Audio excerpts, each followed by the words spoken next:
Hi, good afternoon. Welcome to this episode, Prophecy for the Last Hour. My name is Liz McGee, and I am going to do a teaching, impart some information. I have been teaching on angels. It has totally revolutionized my concept of how to the depth to which I can understand Torah. It has totally helped me unpack more of the how the language is used to describe all the invisible realms that are all around us.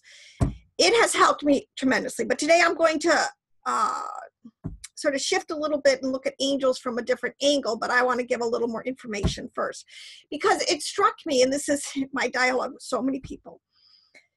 I am convinced now, I'm absolutely totally convinced that the keys to the kingdom, there's an encrypted way and to understand all the text. The more I get into it, Hebrew, I am absolutely blown away at the level of encryption that has been put into these texts. If anyone thinks the Bible is for kindergartners, you're believing the number one lie today of Hasatan, be that as it may.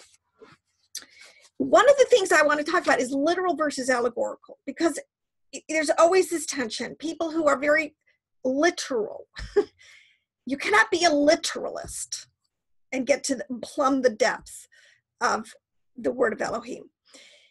You have to understand how the allegorical language is used. And I want to say there's nothing you have to understand in this, and I'm absolutely convinced.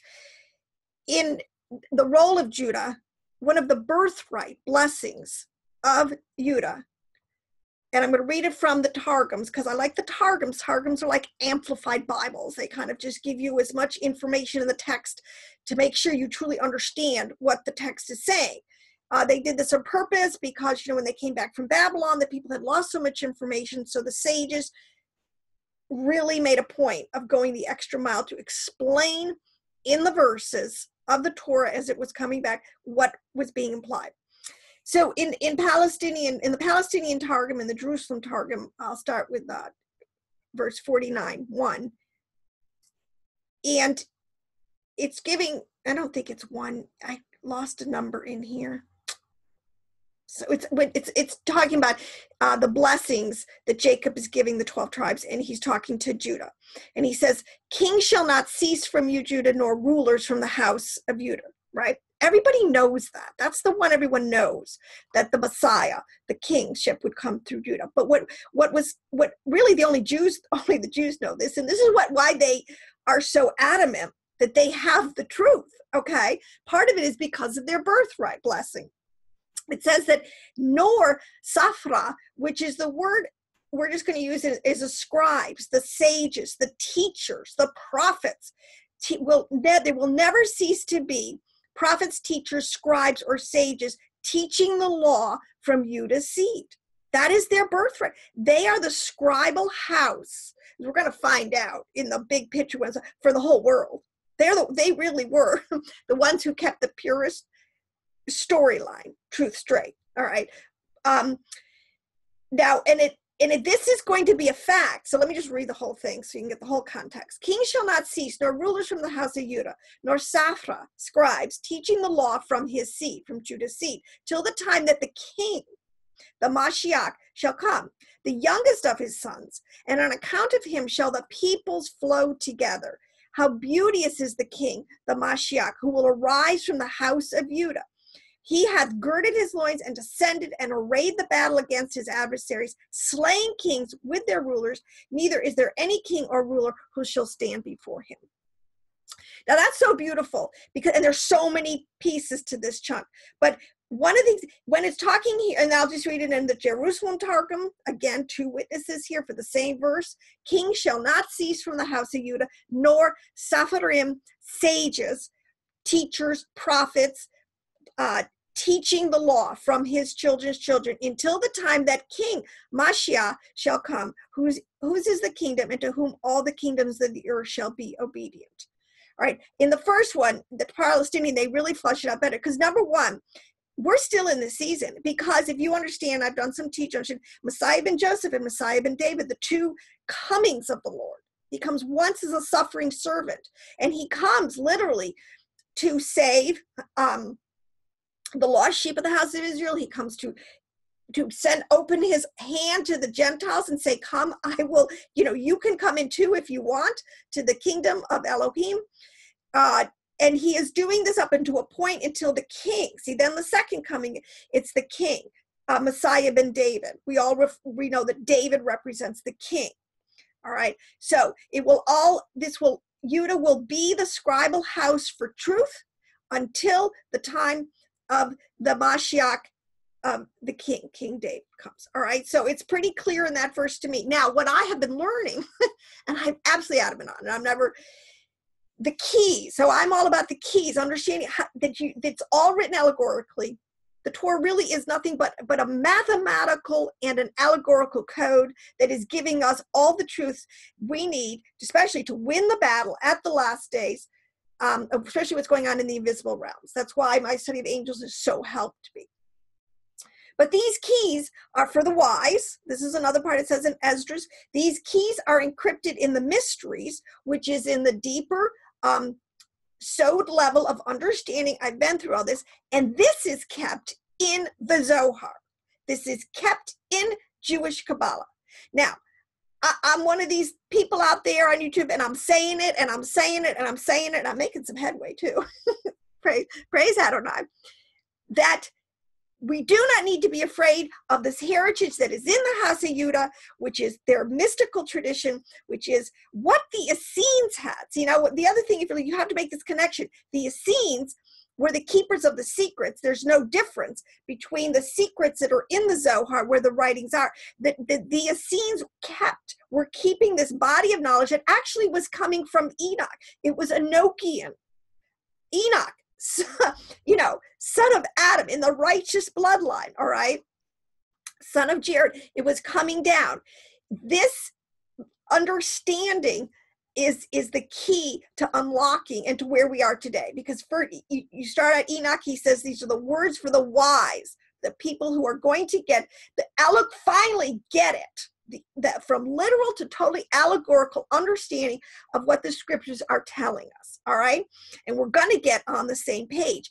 In Zephaniah 3:9, there's a verse that says, for I will restore to the people a pure language, that they make all call on the name of Adonai to serve him with one accord, one echad, one unity. And this is what is really exciting to understand, is that words, when we understand it's correct, Hebrew is a living language. I've been through a lot of this. There's a lot of people understanding this. Hebrew is like no other language. It's a glyph. It's a symbol. It's something that you use to engrave in images. And I'm beginning to understand what all this, again, language is talking about. But this is why at Babel, he confounded the languages. Isn't so much we ended up, using a lot of different words to describe symbolic understandings. This is what we have to understand. Hebrew is, in its essence, it is a glyph. It is a symbol. Every letter is a symbol packed with tons and tons of information and levels of meaning. That's why people who study the scriptures, when you get into it, it just doesn't end. One onion layer, you peel that, goes to another one.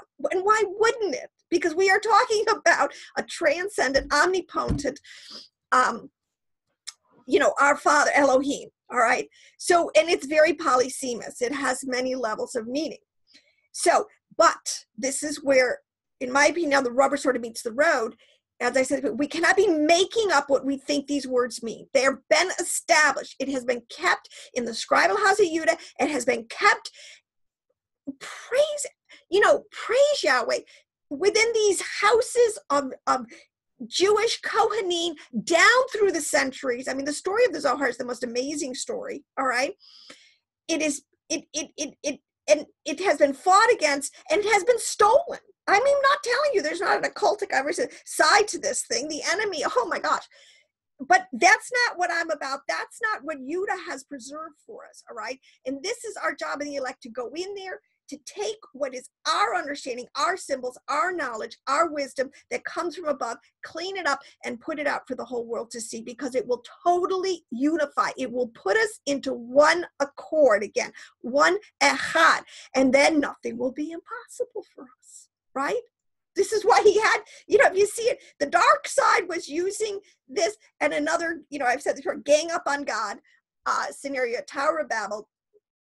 So let me give two examples of why the keys are so important and why it is so important. Now, the best analogy I can find for this is in John 6:52, the Jews began to argue amongst themselves. See, this is what always happens when we don't understand the language of what the symbols are trying to tell us on its different levels. And let me just say this. We argue because we think the level of our understanding is the only one there is, and that everybody better get on our page and dismiss all the other page. No, we can all coexist together if we're all in the same zone with the same understanding of their words in their polysemous nature, and keep digging. But we have to dig to read it in the house of Judah, in their scribal writings, which now most people are understanding is way more than the 66 books of the King James.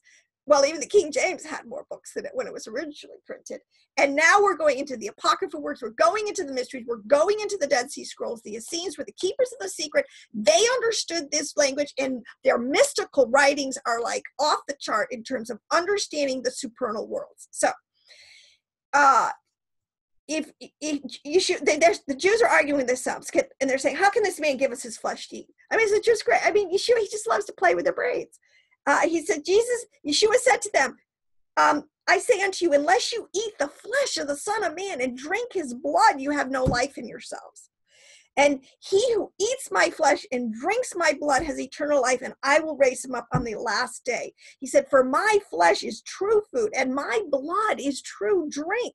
He who eats my flesh and drinks my blood abides in him, and I in him. Abides in me, and I in him.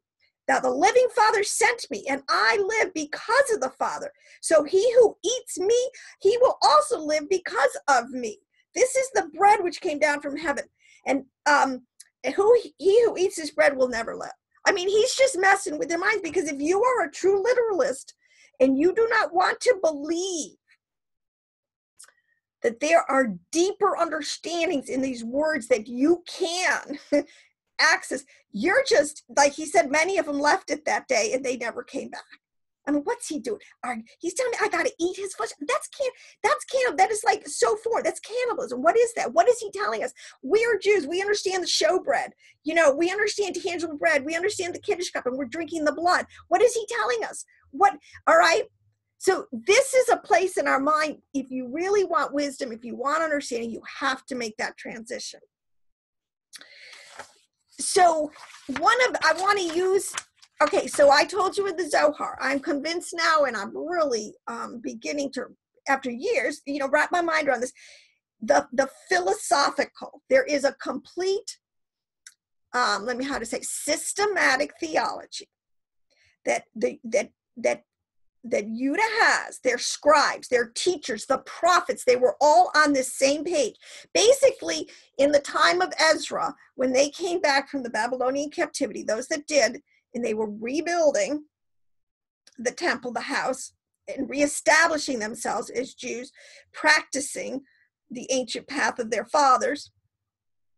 That great Sanhedrin, the 120, who was full of great prophets and sages. I mean, Ezra and Nehemiah and Malachi and Zephaniah and a couple others, and there's a couple more, and high priests. And some unbelievable, I mean, it was one of these packed generations of people. Like a lot of people will say when, during our Revolutionary War time, we just had these amazing people on the scene, and John Adams and Thomas Jefferson and George Washington, these people that just, came together and did an amazing work. Birth this nation, well, it's no accident. Souls come at that's another whole. So anyways, at the time you had these amazing souls full of Torah understanding who were able to preserve the text in a way that encrypted it and encoded it, that and if you had the keys, so think of this like, you have your cliff notes, and you could be reading along, and you could constantly reference the word used to constantly make sure you were in the correct allegorical zone of what it means. And the grammatica, there were so many levels of this thing that they did. So, I mean, I have trust in the Hasidut. I don't, I believe a lot of and then, if you follow all the history and, with the whole Hasmonean thing, and the Essenes, going out in the wilderness, preserving the writings, hunkering down, waiting for the Mashiach because they knew it was time in the zone. You have John the Baptist coming forward. And then afterwards, at the time of the destruction of the temple, and it's really goodbye, both houses are in total exile now. The words, the encrypted understanding, this stream of knowledge and wisdom and understanding was taken, and I believe a lot, through the Essenes as they infiltrated into all sorts of different groups and cultures through the diaspora. All right. Many of the Jewish Kabbalists were Essenes. They have kept this down. Many of them went into other groups. There were many Dionysus. There were many streams, many early church fathers that had a lot of this. But, today, the bread, I won't even get into to unpack. You can do it on unpacking the bread that is broken. It has so many levels of meaning, but what the word is just broken and all over the place, but we're putting it back together. So anyways, I want to talk about, all right, so there's three, I was talking about the systematic theology that is that is Torah, that has been already established and locked down. Now, does greater light come through as people meditate on the word? In my life, I mean, I get, from where I am now, I sometimes I was listening to one of my earlier YouTubes because I wanted to know what I said, and I'm like, oh my gosh. I mean, I was in second grade then. How could I be, from what I am now, I'm laughing at myself going, oh my gosh, you should redo the whole thing because my wisdom, my understanding has grown. Then maybe I will or whatever, but you have to allow for this. So is the Sephiroth. This is a concept we need to understand that is tantamount to understanding your text. It's called the tree of life. It's a very ancient symbol. It's pre-Moses. Moses didn't really invent anything. We think he invented it all. No, he didn't. It's Enochian.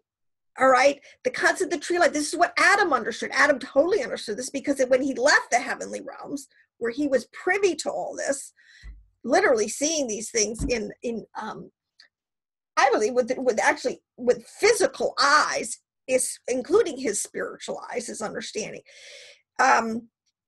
This concept of the 10 Sephiroth. All right.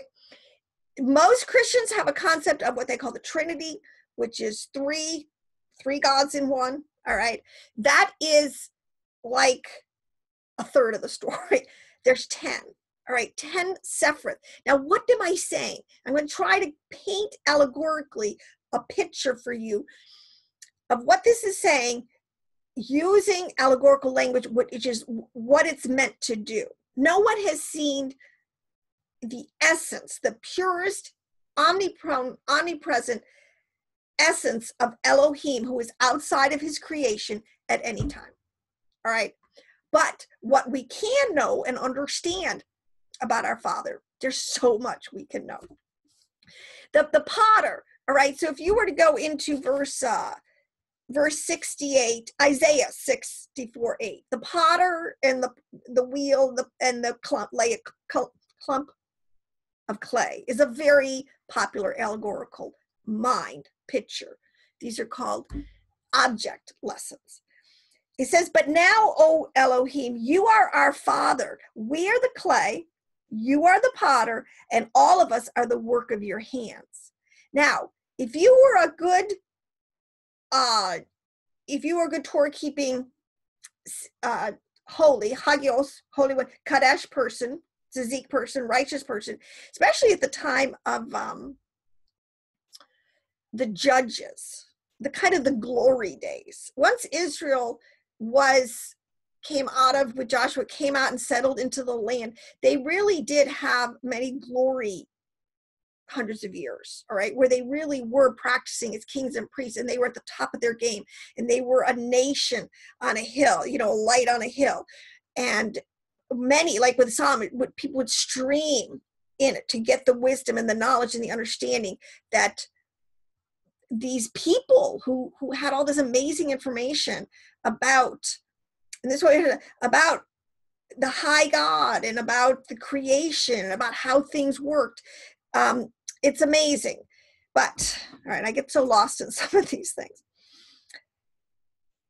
When you study this out, in the story of the potter is this concept of Elohim. All right, now many people who study Elohim, I've said this before, you look at the word, you realize that Elohim is a plural word. What are you going to do with a plural gods? You know, and then you get all this, well, what are we talking about? Is God many gods? Is he polytheistic? You know, so it gets into all of these kind of mind games. But if you just have a little systematic theology from the scribes, I'm going to try to give it to you. So the way we have this picture, we understand with the Sephirot is Elohim is he has manifest himself. That's what it says in all of creation. He is in all of creation. He is around all of creation. He abounds. Everything is made through him. There is nothing made that wasn't made. These are all kind of understandings we have. So you have to say he's a potter. So let's just make Elohim a potter, okay? But a pot, and he's going to make a vessel, right? So the potter, if he were to stand up, what, 6 feet tall guy, right? But he's got a head, he's got hands, he's got feet, he's got a torso, and he sits. When you get into the potter wheel, the whole imagery is part of this process and describes the Sephirot. You first have the potter, and this is what he says, in his mind, let's say he sees us, and he's going to make us, right? We're not God. I mean, we are not him. We are separate entities.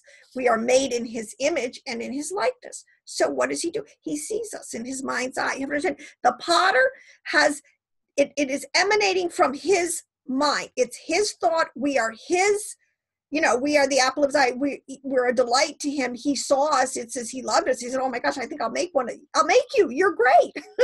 I mean, you know, he does love us. He does have this image of us that is so amazing, and that someday we're going to see ourselves as we really are. But anyways, then he has his hands. All right, so the potter knows what he's going to make. He sits down at the wheel. He uses his hands as processes to form, to make, and his feet. So actually what's going on in the potter wheel, and actually this is why he told Jeremiah to go to the potter house and watch the potter, and I'm going to give you a message, because there's some really great, as you're watching, this is a form of meditation as I'm learning to, as you're watching that potter do his thing, I'm going to fill your mind with supernal wisdom about how I'm the potter and doing all this. All right. So he has his hands, his processes, and his feet are working together. And there's great, between his mind. See, this is the mind. This is why the mind, the hand, and the feet are very connected, because they really do all work together. The mind is taking the images, it's releasing energy, believe me, creative energy into the hands, which from the mind are knowing just how to shape, just what amount of pressure. See, this is why I love the physics. And I'm telling you, this is what they're discovering, quantum physics. Quantum physics will say the same thing. You know, we're going to get to the bottom of this thing, of what the Zohar has been saying all along, what our ancients have understood, these processes that are in place, that are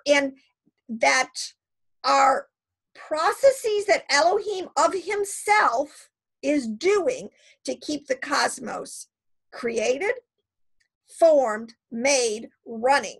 All right. So and when you get into the hands and the feet, especially in the hands, there's this relationship of spheres, of turning. This relates to the constellations. There's a concept in Hebrew of the mazal, the influence. This is such a beautiful picture of how the mind of Elohim is influencing his mazals, which are in the zodiac. See, I can't get into this, but we have to understand these are intelligent. They're intelligent. All right. So my hands are intelligent, since they can receive information from my brain into my hands. And then it goes into my feet. So my feet know when to push the pedal, how to speed down, how to slow down, how to speed up, how to stop.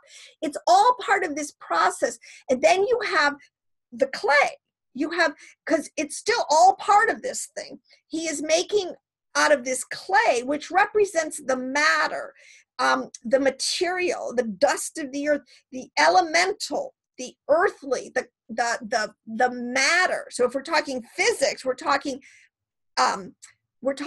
forces, and we're talking matter, and they're working together to create something. This is the whole concept. So you have, and in the 10 Sephiroth, you have this concept of different triads. You have a mind that is, it's not just, it's a mind, but it's made up of different spheres too. There's a right brain and a left brain, and they got to work together.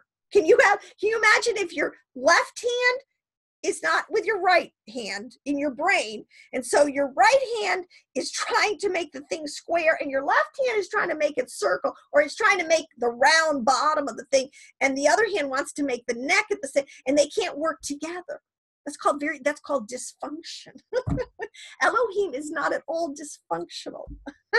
He can all, and this is the whole concept. When you put this whole thing together, he is echad. He is one. It means one, like a unity. All his different parts that he is using of himself to make this thing, to create, in the mind he created, he has this concept. His hands are forming and making, shaping. His feet are actually creating the vibration, the waves, the speed. This is why there is some speed, vibration, light, which is the thought. These things are concepts, are all working together. But in the potter, what you have is really the emanations, his hands, his feet, and his mind all working together, involved, which is a perfect picture of echad, of unity. This is Adam Cademan. This is the cosmic Christ. This is what Paul is talking about. We're members in particular. You take an analogy, you have a concept, you get a good template in your mind of what the picture is, and you can take that and apply it. Our body functions the same way. You know, I mean, when I get up to leave, my feet go with me. My head goes with me. I don't leave part of it behind. You can't. This is the point. And this is where what is so interesting, when you get into, like with the angelic orders, which I've begun to understand, and some of the really highest with the ones that are in the throne room, the holy beasts, the holy the holy beings, that have the four, that have the shape of a head, or on their head they got an eagle and an ox and a man and a bull, you know, and they're it's one face that doesn't move, but these faces are morphing around it. All right. But then again, you have all these eyes where it's talking about, it's this many-eyed. These are the Ophanim. These are they're called wheels. This is how Yahweh, he's moving. He has cycles, and it relates to the Mazah, to the zodiac, to how he is moving this thing, these processes that he has instituted of himself, that they come down, they emanate, and they are working. It gets like in the physics of, with vibration, with sound, with light. The ancients would call this the four elements: the earth, the air, the fire, and the water. All right, these are all processes. These are the four head. I've been through a lot. So this is what I'm talking about. The four head waters, the four rivers. There are four main. So there's a lot into that. But what I want to say, the problem we have, all right, and like I said, with Yuta being, today we have many voices. We have Babel all over the place. Everybody's got a side, you know, everybody's got a truth. You know, they figured it out, right? It says in Isaiah 29:16, relating to the same thing, it says, you turn things upside down. Shall the potter be regarded as the clay, that the thing made should say of its maker, he did not make me? Or the thing formed say of who formed it, he has no understanding? So we live in a time of where this whole concept of Adam came of Elohim and his whole himself as the creation in motion, with we're little We're little vessels in this thing. We have a part to play in it. He created us. But he is not dysfunctional, but his system, a lot of the things that he created have with volition have gotten very, very dysfunctional. So he, knowing the end from the beginning, he has a whole plan in which he is going to take care of that. But what I wanted to say is the fact that we can say he did not make me. How many people today say, well, God, he has nothing to do with making me. I don't believe in God. I mean, that's ridiculous. Why? It's evolution. It's just natural processes, and that he has no understanding. God can't possibly be that smart to figure out all these things we know about the cosmos today, right? There's the secular attitude. But the thing that's really even more distressful about this is that that what has happened if we had this concept of the systematic exegesis of the tree of life, of the Sephiroth of Yahweh, the 10, the words Hesed, Tiferet, Bina, wisdom, where they were, what part of the body of Elohim they're representing, Bina and Hokmah in the head, above the pure understanding, coming down to his hands in the middle torso. This is where a lot of the work happens. The processes that the physicists think they're so smart and they're figuring out and seeing. And then down, the feet always represents down in physicality, in materiality, where you actually see the end product. And most people just see the end product and think that, oh, it just magic poofed, whatever. Anyways, I want to go to another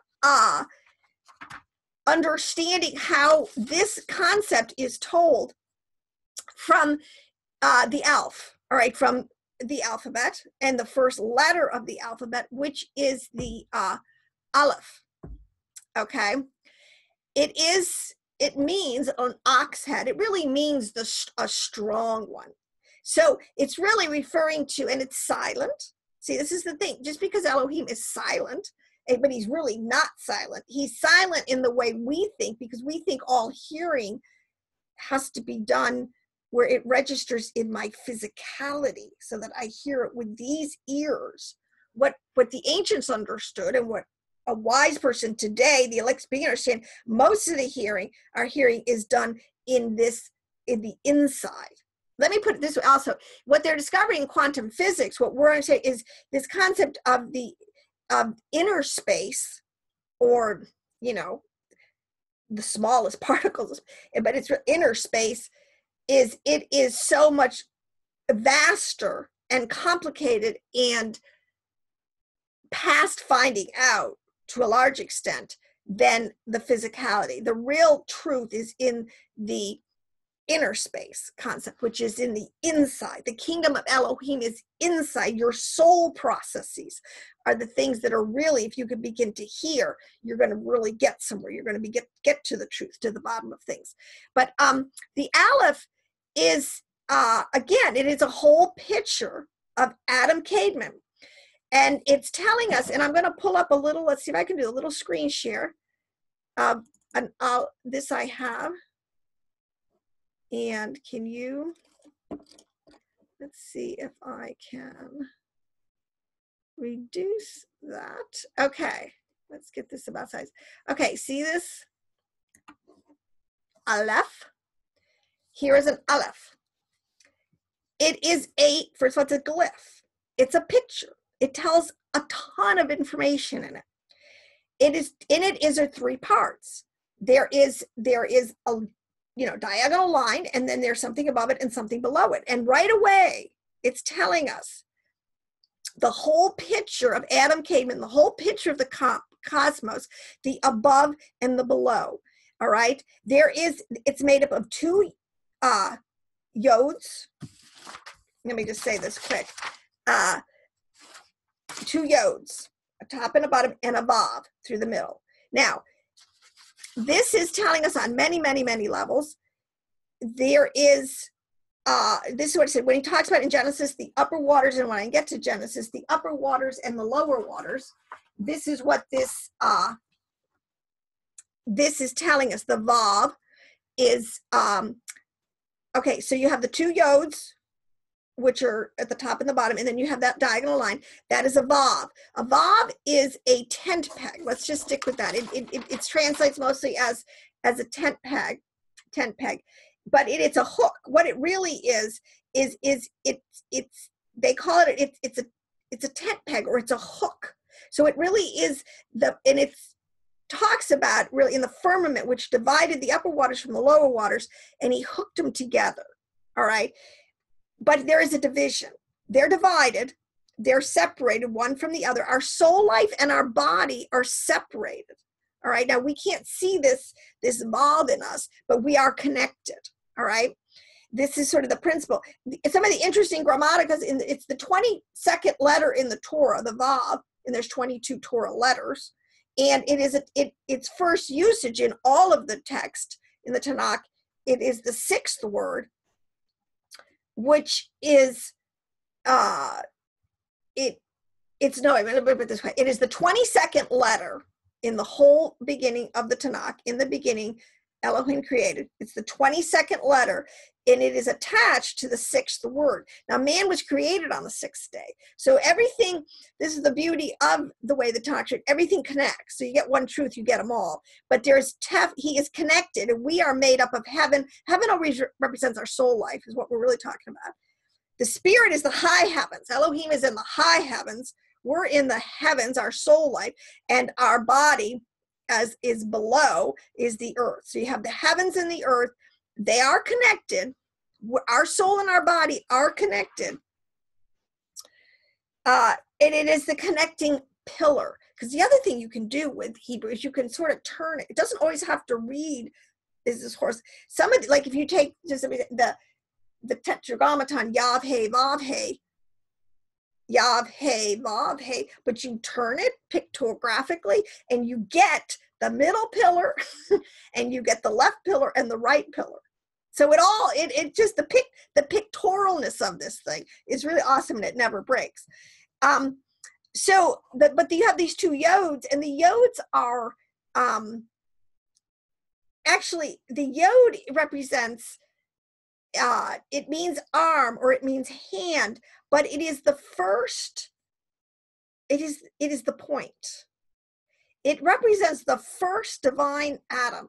Let me put it this way. If you're a creator and you're going to make something or write something, you engrave all these pictures, you got a blank slate of paper. See that white there? And you take your pen and you go onto that point, that very first point. That is the beginning. That is the start. And I just remember, I got to hit the page somewhere. I got to take my brush and I just got to go. I got to hit that page. Of course, it's not at all haphazard with Elohim. He very specifically hit the point.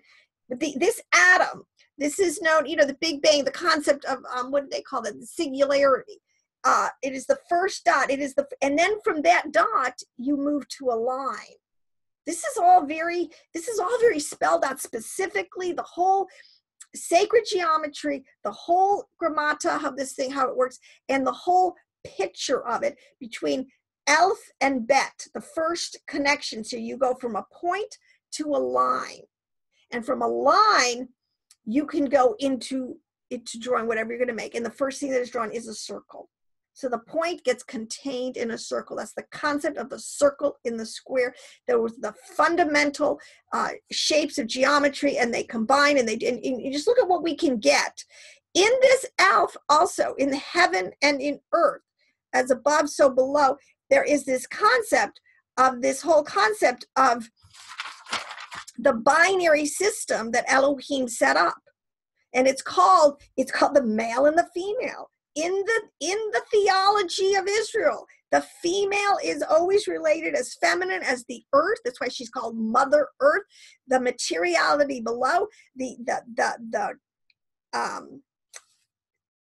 yod above is always masculine. It is always referred to as the heavens. But they combine, and they make this whole dance. This is the whole thing.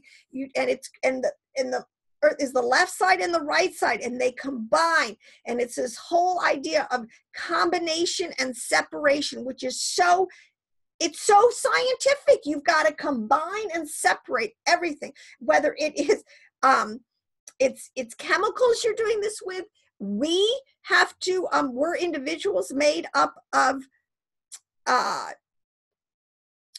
two, it says what takes, the two shall be united as one and make one flesh. That's talking about two people, a male and a female. A male and a female have to combine to make a new flesh, a new zygote, the principle. So heaven and earth are always working together, and it's a concept. It's all creating this one large atom caveman. And you can see here in the rabbah, or the sage will even tell you, see the top yod is the face. This, then you have, and like I said, if you took this thing and you turned it, made that diagonal a vertical, you'd have the feet at the bottom. See, that says foot. You'd have the face. You'd have a leg. You would turn this thing, and this is one of the things about this. This is what gets into the spheres and the turning, this concept that he's always turning like the potter. Space is not, space turns, time. These are very deep. This is why the deep philosophical understandings that are coded in these things, if we can ferret this understanding out, we can straighten out all of our, this is what it means, make all of our crooked places, our thoughts that are not correctly thinking what Elohim, how he really did it, and we can correct ourselves. So this is in, let me just say a few more things about this Aleph. The grammatica of Aleph is 1. It is the first letter. It is 1, but it is the one for meaning in terms of echad. It is a unity. So in this whole, go back to the potter. The potter used his mind. He used his whole body, his hands, his feet, his torso. He was sitting. There was balance. He had to move back. He has to move forward. He has to crouch down. There's all these imageries of motion. This is a pictorial, anthropomorphic portrayal of Yahweh Elohim, and as Adam came at creating and sustaining and making and forming the whole creation. And it is also contained in this concept of that he is one. That's the Shema. That's the whole point. Hear, O Israel, Elohim, Yahad Elohim, the Lord your Elohim, Adonai your Elohim is one, is a hot, he's a unity. He's many moving parts, so to speak, but he is still a unity. It's pictorial parts, so add up to 26. Okay, so for the grammatica of, if you take the parts, which I said it's made up of 2 yods, a yod above and a yod above and a yod below with a vav, all right? So yods are worth, I think they're 10. I'm pretty sure 10 grammatically. So that's 10 plus 10 plus a vav, which is 6, which is 26. Well, do you know that the yav he vav he, which we know is the tetragrammaton, is also equals 26 in the grammatica, and it's made up of 10 plus 5 plus 6 plus 5, which is 26. So you can't make this stuff up. I'm telling you, no individual scribe or prophet or priest sat down and just, I think I'll make up all these cool connections. No, this is too vast, and I'm just skimming the surface.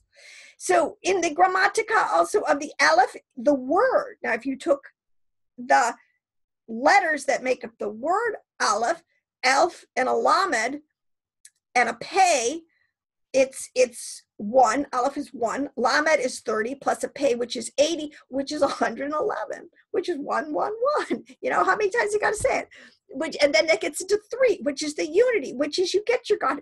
And at the top, and this is the thing that I'm going to unpack pretty soon, because there's all these numerical relationships. That's why we're seeing numbers over and over. 7 is such a big number.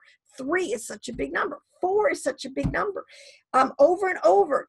And they're used very specific because they have theological understandings. But 7 is a really big, because this is where we are today, basically. In the separation, or let me put it this way, the flip side. So we can have all this great information and understanding from the house of Judah. So if you're an Ephraimite coming home, you got to keep going home. This is what I'm saying. You have got to get back into the mysteries, into the mystical writings, the Dead Sea Scrolls from the Essenes, which is in the Kabbalah, which is in the Zohar, and in tons of books. I'm not doing this alone. There's a lot of people, but this is where we need to go. And I say that categorically, unapologetically, and I stand on it. All right. And I will stand approved before Elohim. I totally believe for saying that. So, there's a flip side.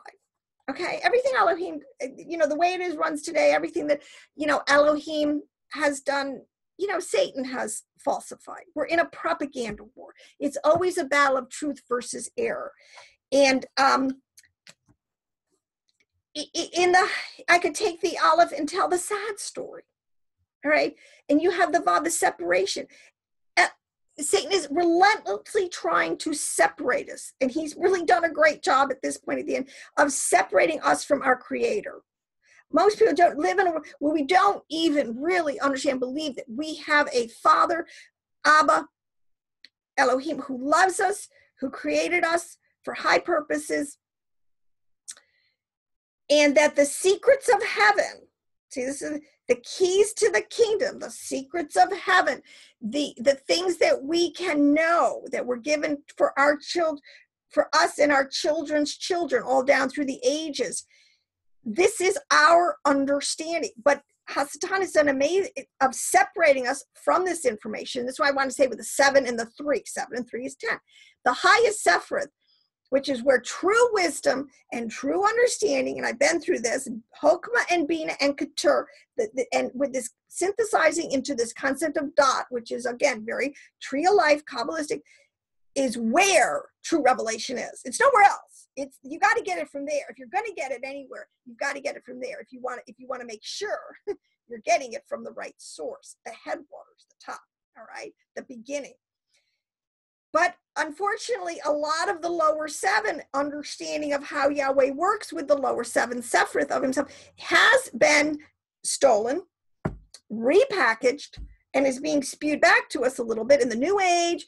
And in a lot of this occult, this whole huge resurgence of, witchcraft and occultic things by Hasatan, because he's trying to retell us who's at the top. Oh, he is. Oh, he set himself against the he put his throne. He put his throne up there, and we think we're attributing so much of this to other gods, to him, to other. We don't realize this in a lot of ways. We never say it's other gods, but it really is. It's the same information, the way the pagan world looked at it, that we are looking at it today. We are separated.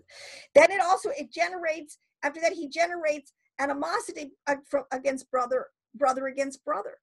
Yahweh is always calling us to ahad, to oneness, to love each other, to realize we are many parts in one body, and we can work as harmoniously together as a healthy body does. That's our template. That's our vision, our understanding what we should be doing. Hasatan is constantly using this, flipping around so that we are constantly in animosity, in hatred, and into war and bloodshed and every evil work, because we don't understand that we are connected to Yahweh Elohim, and he has, of course, Torah laws and standards on how you live together in unity and harmony, and what to do with the evildoer, et cetera, et cetera, et cetera. Then what he does, the last thing, and so he separates. So you have the separation. He's separating the heavens above, our soul life, from our body, and in our soul life, it's our mind that is ultimately going to connect us back to the Father. It's not my body. My body's not going to heaven. I'm going to get a new one. Praise Adonai. But it is our mind that can bring us. So he's constantly trying to separate the soul and the body. In fact, he's got most of the people on the planet today believing we really have no soul life. It's all really just, and it's just very sophisticated neurons firing in your brain that are causing these, So anyways, total BS. But anyways, then he gets us to focus on our lower nature. Once he separated our soul from our body, our higher thoughts, our fact that we have higher thoughts we're just totally focused on our lower carnal thoughts, on our body, on our nefesh, on the lowest level of soul life that we have, that is our flesh. It's called our flesh. And so we're just caught in this cycle of time, this kind of where we're never satisfied. That's why it says that hell and the grave are never satisfied. All right, it's a recycling. We're caught in this cycle, and we never attain peace. We never attain ahad. We never are unified. Our left brain, right? We never find the unity of the middle of and especially of Yeshua. All right, so that is, like I said, the propaganda war. This is why when you understand a lot of the keys, like the word wine is a word that represents wisdom. It's many times wine is used for wisdom. Why there's good wine and bad wine. Why he says he saved the best wine for last. That makes, because the word Zohar is the concept. It means brilliance. It's like you take that diamond, all that truth, and that's condensed, and you just turn that crystal, and you constantly are seeing all these nuances, the light that is emanating out of our Father in his truth and his wisdom. So it just fits. It fits. When another say this as the tree of life, and I want to unpack that. I've done that, but like I was doing the potter, I did it in the word, the Aleph. I'm going to do it now from Genesis, and before I'll go quickly to the angels, I'm going to helpfully end on meat. I got 15 minutes if I want to keep this to an hour. Let's see. Can you keep up with the marathon? There is a principle in the tree of life. I'll just give this one quick of roots, of souls. See, a tree has leaves, and that's its final fruit, to the branches, to the trunk, to the roots that are deep down into the ground. The pictograph, we could completely make a parallel to that, to the potter, to the elephant. But it has, the branches are above, they're in the heavens, they're in the air. The roots, the soul roots are deep. But I'll tell you this thing about the tree of life, though. As above, so below. You flip it around. When you want the true Kabbalistic, you have to take, it's the roots that come from heaven, our soul roots. Well, you know what? It works both ways. If you're from below and you're going below, so to speak, your roots are coming from, they're drawing waters, they're being watered from below. Okay, I flip it around. My roots, my are being watered from above. All right, and the term soul roots reflects a Kabbalistic principle that each level of reality or world derives from the level above it. The process of causation through which all things come into existence in an orderly process of devolution from unity to multiplicity and incorporality to corporality. Now, let me just read that again, because there's so much in this. Our soul roots. See, I talked about, there's this concept of the roots in the Torah, what we're saying, and there's roots that, so it says they come from the invisible realms to the visible. This just pull something up out of the ground that has roots. The roots they're invisible, and what we see is the manifestation, the fruit or the plant, whatever, right? The term soul roots reflects a Kabbalistic principle that each level of reality or world derives from the level above it. So this is the concept with the tree of life. This is the concept with the emanations of Elohim. He is coming down. The process of causation, or the process of emanation, through which all things come into existence. Hey, this is science. We know this. You can't even argue with this. This is a fact. Everything starts with that dot. All right. Even our genes, we know, come from tiny little DNA dots. All right. And it arrives from the level above it. The process of emanation through which all things come into existence is very orderly. See, this is the thing about Elohim, and this is why people love math. This is why a lot of people get into it. It's very orderly. It's very systematized. It's a great process of combination and separation. It's an orderly process of devolution from unity to multiplicity and incorporality into corporality. All right, from unity to multiplicity, it's this kind of from complex, from simple to complex. I did a whole YouTube one time because my son got that. Everything's in simplicity breeds complexity. Who would have thought that? Or in corporality, the invisible we can't see is actually in its process. He's producing something corporal, something that you can see and taste and touch and feel.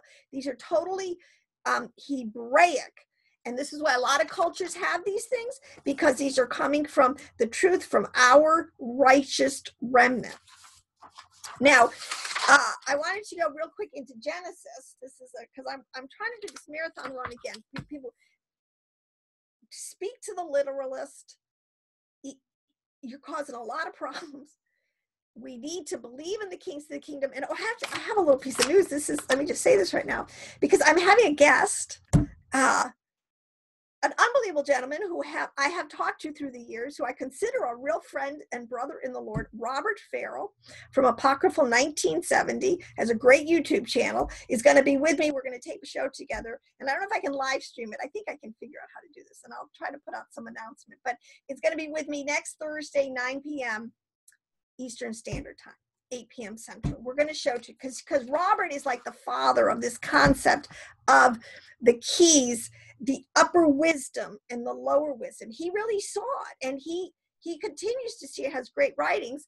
And I want to just sort of, bring it into the other side of the coin, that this is all truly our heritage, our Hebraic heritage that is ours for today. So I'm really honored and blessed to have Robert on. So that's going to be great as we can begin to hash it out together. I think it's great. So in Genesis 1, one verse. Amazing how much can be packed into one verse. The keys and how these words are used, but the same concept of this, if you think of 10, the Adam came in the processes of Elohim, is actually the potter making this whole creation. In the beginning, in the beginning, Elohim created the heavens and the earth. Now, the earth was formless and empty. Darkness was over the surface of the deep, and the spirit, the Ruach of Elohim, was hovering over the waters. And I am pretty sure off the top of my head that God is the word Elohim in all of these. And this is what, when people look at it, they realize it's plural. It's like, what do we do with this concept? Well, I'm trying to tell you is it's echad. It's this concept. I am one person. I'm many parts. So when I do something, it takes all of my parts to do it. So I'm not many. So if you really want to get into this thing, I'm not polytheistic. I'm not many people doing this one thing. Right now, let's just say I'm one, but I'm henotheistic. It's taking many parts. I mean, I got to talk with my hands, and I got my lips going, and I'm filling my brain with stuff. And so I hope you can kind of begin to understand. It's a philosophical way. It's a theological way, and it has been established. So let me break this down. In the beginning, and it's really maybe with beginning, because beginning, and these are all living processes. This is all Elohim. All right. With beginning, Elohim created the heavens and the earth. Think of the Aleph. The whole Adam caveman, or the whole soup to nuts of the cosmos. He did it. Okay. First of all, he did it. Elohim did it. And Elohim, it's male and female. It's our left side. He's got a left side of his brain and a right side of his brain. What can I say? And they work in complete unity and harmony together. The ancients just kind of divide like they did with the vision of heaven and earth. So we don't need to get all tripped up about it. It's a completely orthodox Hebraic concept. Now, earth, again, we're going down to it's feminine. We're going down to the earth was, and the words are tohu bahu. A lot of times you got to take out the prepositions because they kind of really make it harder. We should just stick with whole words in their Hebrew, chunking them together. So you have beginning, Elohim, or you could say Elohim with beginning, created, which is the word bara, which always refers to the highest processes. It's talking about the mind, in the thought, you create in your mind first. The earth, which was formless and void. He had this whole picture in his mind of the earth and everything we see, but it wasn't made yet. It's tahu bahu. It looks like it's like the soup of it's got everything, every possible thing in it. All right. What do they call it? The cosmic soup that the scientists will try to tell you. Everything that you're ever going to need. That's the point. When he first put his brush or his pencil or himself to the cosmic, to empty space, really, to make it, everything that he ever needed was right there. All right. So the earth was tahu and bahu. It was, what it means is, was uncombined. Everything was needed was there, but it was uncombined. and it was empty, or it was tohu and bahu, it was uncombined, and darkness was over the surface of the deep. All right, let me talk about these words, darkness and deep. These are not what we think they're referring to. I'm not talking about yet the night, because the night hasn't even been created yet. That whole concept is not even in this verse yet. Darkness means air. This is what when we have this is where you have to understand these elements. We have earth, now we have air. Darkness is air, and air by nature, or is black by nature, unless, this is where if you go to verse 2, and he said, let there be light. Air, unless there's light going through it, it's just dark blackness. Darkness was over the surface, and the surface is the Vav. All right, so we have the earth, Tahu Bahu. We have air, which is the firmament, which is the separation, which was over the deep. The deep is another word that means empty space. So we really have the empty space above and the empty space below. And nothing's combined yet. Nothing's made. There's no physicality to it. All right.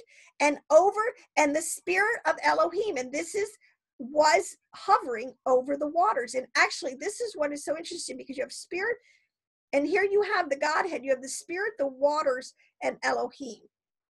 So this verse is so packed theologically, but it is so packed in the physics, in quantum physics of this thing. You break this thing down. So what I'm just wanted to, and you could spend forever on this, and I'm just wanted to kind of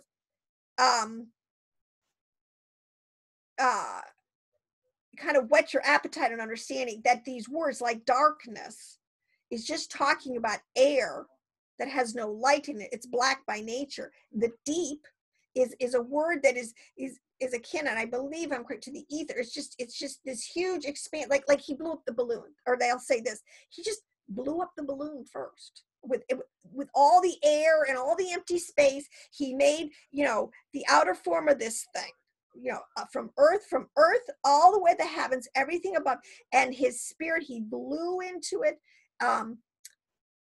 And I won't even get into here, but because a lot of people think the surface, I think I have a little note here, it represents fire. So we have earth, we have fire, we have air, because we have darkness, and we have ruach, we have spirit, because spirit and air are not the same thing. So you actually have your four elements there. So what I'm saying is, and these keys, this understanding, this comes from, a lot of this comes from Philo. See, we can't, what bothers me today is that you have these fundamentalist Christian scientists, whatever, who come out and they think they understand Genesis. They are 100% disconnected from the root system that has been growing this whole theology from the beginning, all right? And they start this whole thing in Genesis and giving it a spin, and it's not Hebraic. And again, so what does it do? It separates brother from brother, because people are going to start to argue it. And then it separates us philosophically from the concepts. These words have very specific meanings already established. Philo we're so blessed to have the writings of Philo and Josephus. It's no accident, a great historian and a great philosopher from the first century, to kind of key us in to the whole world when Yeshua came. So as we go back and try to figure this out, we have some mountains, some pillars, some rocks, something to stand on to give us direction, all right, instead of making it up. Okay, so my last 2 points, I got 4 minutes, is, I could do this at another time, but let me just touch on this with the angels, because I was talking about angels. So understanding, I'm in Enoch verse, I just have the page out here. I don't know what chapter this is. I'm sorry, maybe I'll put it in the notes.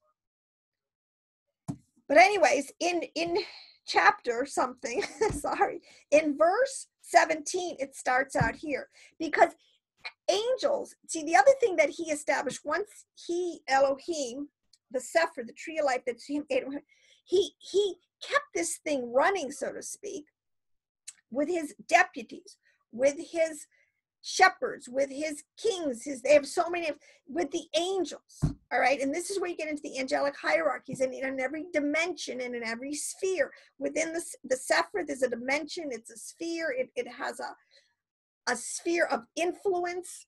My hands do things that my feet don't do, and my feet could never do what my hands do. It's a whole sphere of influence. My hands could never do on their own what my mind can do, but combined, it's amazing. All right, so these are principles, but angels are this concept of intelligent beings, like I'm a being he's made, I'm an intelligent being. Well, we're not the only ones, atomized.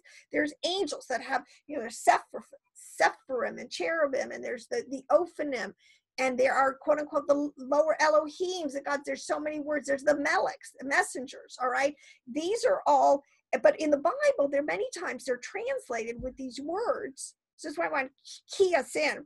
We're talking about hail, snow, frost, fog, dew, rain, clouds, lightning, thunders, ice, and mist. These are words in Enoch. These are words all over our text. And what we don't really understand, because we're total literalists and we've lost the keys, he's talking about angelic orders doing things.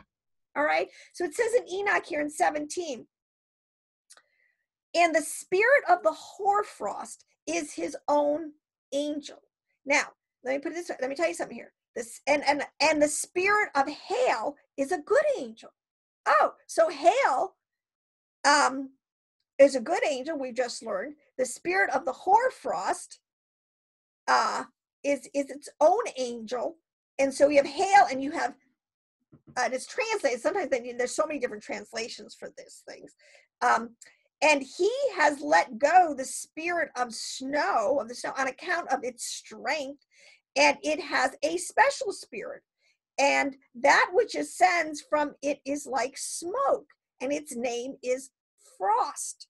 And the spirit of fog is not joined with them in the repositories, but it has its own repository or abode or realm or place of origination. And for its course is in clearness and in light. Let me tell you, that was referring to Genesis, air and light. And so it's made up of. These are good. And in darkness and in winter. Darkness is a lot associated with winter. See, that they're using these words allegorically to explain deep, which are actually physical processes, or in the physics in the invisible world that we're seeing, but they're using these words, hail and frost and fog and dew and rain and clouds, in ways we don't realize they're talking about angelic functionaries. They're called dignitaries. They're called messengers. There's so many words, but this is what we're talking about. It says, for its course is in clearness and in light and in darkness, and in winter and in summer. Its repository is in the light. In fact, in his spirit is its angel. So he talks about, when we talk about angels, that some are made of fire, some are made of air, some are made of fire and air. And then you have, on the flip side, you have all of these combinations. This is what we're beginning to understand of the fallen angels, of doing their own combinations, secret combinations, impure combinations. All right. So everything was told to reproduce and stay in its own kind. This is what a fundamental principle. And the spirit of the dew has its dwelling place at the ends of heaven and is connected with the repositories of the rain. And it's so there's a whole geography. There is a whole way in which the prophets use these words to tell about angelic processes. And I just wanted to clue in on that. So now, and lightnings and thunders, these are manifestations. Now I know, see again, let me put it this way. I want to go back to say this. The spirit of the hoarfrost is his angel. This is a principle. Same principle. I have a mind, I have a soul, and we're body, soul, and spirit. Spirit, a lot of time in the highest level, refers to the mind, which refers to the breath. But my soul life is ruach, which is spirit, which is my soul, and I have a physical body. Everything has, this is a template. We're not the only ones that are made on this template. Everything is. Even I just told you the potter has a head, he's got hands, he's got feet, and he's got inner processes, his wheels, as he's turning that thing. All right. He has processes that are making the whole thing work together as a unit to produce. This is a principle, a theology, philosophy that is totally Hebraic and is behind all of these writings. So, but the spirit represents its animation, all right? Its soul life, its intelligence. And this is the concept that I said, the higher up something is, our soul life is air, is in the middle. That's a higher process than the body, which is in physicality. So the spirit of the hoarfrost is his own angel, yet he has a physicality, like a celestialness to him, which is, so in other words, the processes, the spirit, the animation that is in the hoarfrost, like we see, is his body, so to speak. Like you see my body, I have a physicality. We have this treasure, like my animation is in an earthen vessel. What I'm trying to say, these principles are the same with the angel. That's why it says the spirit of hail is a good angel. There is an animation, there's a program running in that hail, which is telling you that there is an angel. This is classic tautology, which I've had. So actually, I just think that's enough. I just wanted to start to go into all that. I'm going to go back to, well, we'll see where we go next time. I like, people know I have a very lateral mind here. I'm going to stop the recording. I will hopefully see you maybe in a live chat. We'll see, or in a live stream on Thursday for Robert Farrell. I say Shabbat Shalom to all of you. Blessings and peace. And may you truly be connected, your body and your soul, to our Creator Father, because he really is good and has great plans for us. In Yeshua's name I pray.